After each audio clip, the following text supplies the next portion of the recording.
I never used to believe in anything beyond the physical world. Spirits, glitches in the matrix, alternate timelines, all that stuff sounded like something people convinced themselves of when they couldn't explain something. But after what happened in the Mount Jefferson wilderness, I'm not so sure anymore. It was the second solo backpacking trip I took after my divorce. I wasn't trying to find myself or anything dramatic like that. I just didn't know where else to put all my feelings. So I packed them up alongside my jet boil and my bear spray, and I went walking into the forest like I'd done a dozen times before. I was doing a loop trail, about 45 miles over 5 days. Nothing extreme, just remote enough that you stop hearing traffic by day 1. The first night was uneventful. I made camp by a creek, ate instant mashed potatoes, and slept under the stars. But on the second night, I saw something that still makes my skin crawl when I think about it. It was just past dusk. I'd set up camp in a small clearing, surrounded by dense fir trees. As I was getting ready to settle in for the night, I noticed a dim, flickering orange glow deeper in the woods. A fire. I hadn't seen a single person that day, which was odd, but not unheard of out there. I figured someone else must have made camp nearby. Honestly, I felt a little relieved, just knowing someone else is out there. Some other human heartbeat. It makes the dark less oppressive. I didn't go check it out. I watched the flicker from a distance while I ate dinner, then zipped into my sleeping bag and tried to sleep. Sometime after midnight, I woke up gasping like I'd been drowning in a dream. Everything was dead silent. No wind, no bugs, no night birds. Just this thick, unnatural stillness. And then, screaming. Not the kind of scream you hear from a person in pain. This was worse. A deep, ripping scream, like something was being torn out of someone. I sat up fast, heart hammering. The scream echoed through the trees once, then stopped. I waited, knife in hand, until the sun started coming up. When I finally worked up the nerve to walk toward where I'd seen the fire, I found nothing. No ashes, no pit, not even disturbed earth, just undisturbed moss. Maybe I misjudged the direction. I tried to shake it off. Maybe I'd hallucinated the light. Maybe the scream was an animal. My mind was running wild. I told myself that. But when I got back to camp, there was a second sleeping bag laid out next to my tent. I didn't hear anyone, didn't see anyone. I stood there for what felt like an hour, just staring at it. Eventually, I unzipped it with my knife ready. Empty. I searched the area for footprints, gear, anything. Nothing. It was like it had just appeared. I should have left right then, but I stayed. I didn't want to overreact and have to explain to people back home that I'd bailed on a trip because I got spooked by a sleeping bag. I told myself someone just got turned around, saw my camp, and left without waking me. That night, I didn't sleep much. Every sound outside my tent put me on edge, but the forest seemed normal again.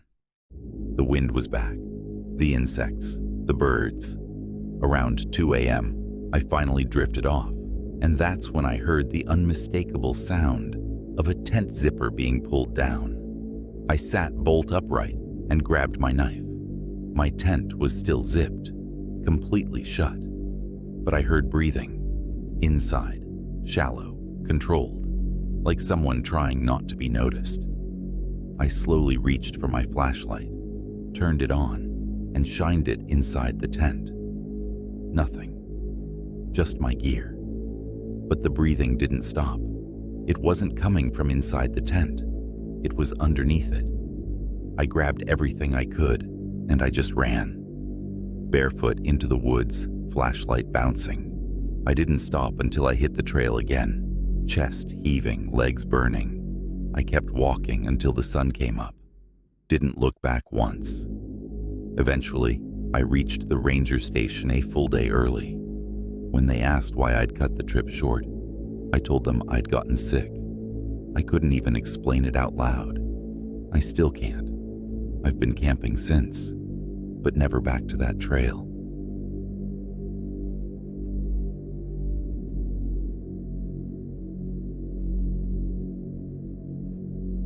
I'd been meaning to take a break from everything. Work, relationships, the endless hum of my city apartment. I'm 34, graphic designer, mostly glued to a screen. I hadn't done anything real in years. So I booked a solo hiking trip to Slovenia, of all places. I wanted something remote, but not totally off the grid. The Julian Alps had these jagged, dramatic peaks that looked like something out of a dream. Or a nightmare, I guess. I flew there and took a bus to a small mountain village called Trenta, where locals gave me that polite nod tourists get when they try to look like they know what they're doing. My plan was a 3-day loop through the mountains. Tent, supplies, satellite phone, and a map that looked far too cheerful for the terrain it described. The first day was incredible. Blue skies, birdsong, that kind of stillness that makes your ears ring. I hiked until sunset and pitched my tent on a flat ridge near a cliff edge that looked down into a deep valley. It was quiet, remote, and peaceful. Right before turning in, I noticed something across the gap, on a narrow ledge far above the opposite cliff face. It was dark, but there was a figure, still as a statue, human-shaped, just standing there. I stared at it for a long time, waiting for it to move, wave, do something. It didn't. I told myself it was probably a cairn or tree stump that just looked like a person in the low light. Still, I took a photo with my phone and zoomed in. Blurry, unclear, typical. Day 2, I packed up and continued down the loop, crossing the valley and heading up the next ridge. Around midday, I reached a higher elevation, enough to look back toward the ledge where I'd seen the figure. It wasn't at the top anymore. It was lower down, maybe 50 feet from where it stood the night before, still motionless, facing my direction. My stomach turned. I tried to rationalize it. A local hiker, a shepherd, but there were no animals, no trails that I could see. And no one stands perfectly still like that for a full day. The fog rolled in that afternoon, thick and heavy. I made camp earlier than planned, a bit shaken. That night, something strange happened. Around 2 a.m., I woke up to a metallic rattling sound. Not close, distant, echoing through the rocks. Then something hit the side of my tent. Not a gentle rustle. A full-body slap, hard enough to collapse one of the poles. I shot up, heart pounding. I fumbled for my headlamp and zipped open the flap. Nothing. The beam hit nothing but dense fog and jagged stones. Then I saw them. Footprints. In the dirt and frost, just feet from my tent. Bare feet, not boot prints. And the stride between each was unnaturally long, like someone was leaping or crawling. I didn't sleep again that night. By morning, I was done. Screw finishing the loop. I was heading straight for the nearest trail that led back to civilization. But I had to pass near that cliff again. When I got there, midday, sun out, everything clearer, I looked across the gap and nearly dropped my pack. It was gone. No figure. Not at the top, not halfway down. But when I looked down into the ravine, I saw a shape, climbing. Not like a person using their hands and feet. This thing hugged the rock.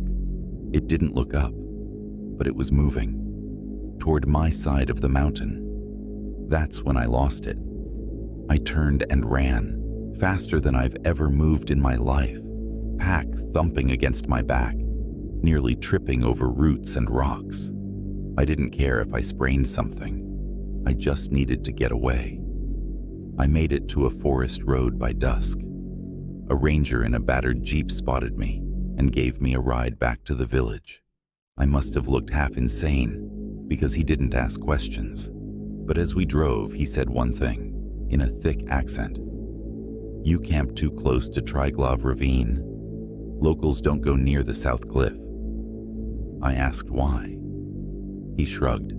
I was so confused but too scared to even pry further. I just wanted to go home or to a local hotel. After the whole thing was over and I was back home, I told myself I'd never go camping again.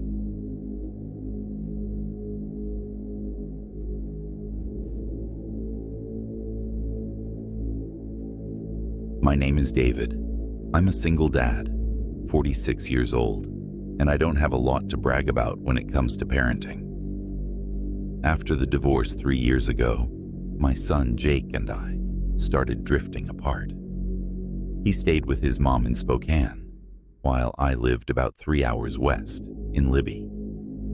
We'd talk sometimes, text a little, but he was always distracted, his attention somewhere I couldn't reach. I knew I couldn't fix everything in a weekend, but I wanted to try something different, just the two of us, a proper escape. So I planned a 3-day backpacking trip through the Cabinet Mountains, remote, dense, and beautiful, in a way that forces you to pay attention. I remembered hiking there in my 20s and thought, if nothing else, the silence might force us to talk again. Jake looked annoyed the whole drive up, earbuds in, didn't want to stop for snacks, didn't say much when we parked near the old fire road and started hiking. Still, he followed without complaint. The first night wasn't bad. We camped near an alpine lake, made freeze-dried chili, and talked a little. He told me he was struggling with school, that he wasn't sure if he wanted to go to college. I listened. Didn't try to fix it, just let him speak. We camped the second night at a clearing I remembered from years ago, tucked below a steep ridge the locals call Cold Tooth. I knew we were farther out than recommended, but I wasn't worried. I had topo maps, experience, and good gear. That night, the temperature dropped fast. I woke up around midnight because Jake was shivering and couldn't sleep, so we sat by the fire, wrapped in our jackets, trying to warm up. That's when the radio picked up a signal. It was just a crank-powered emergency radio. I brought it in case of weather changes or updates from the Park Service. But when I turned it on, we didn't hear static or reports. Just a voice. Low. Male. Muted. Like it was speaking through thick static. I turned the dial slowly, trying to get it to clear.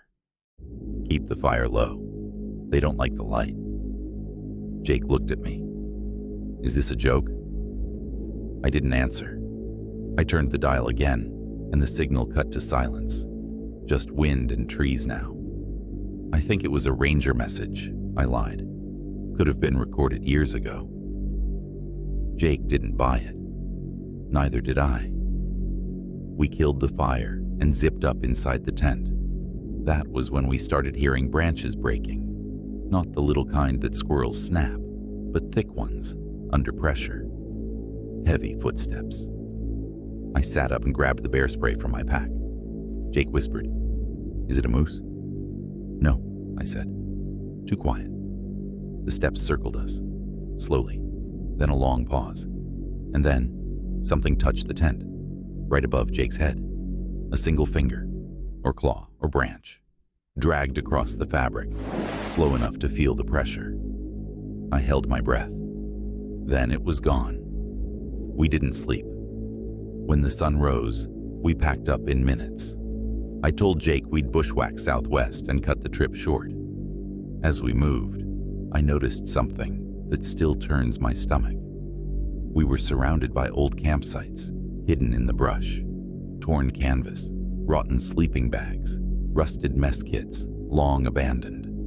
None of them marked on any map. No trails connecting them.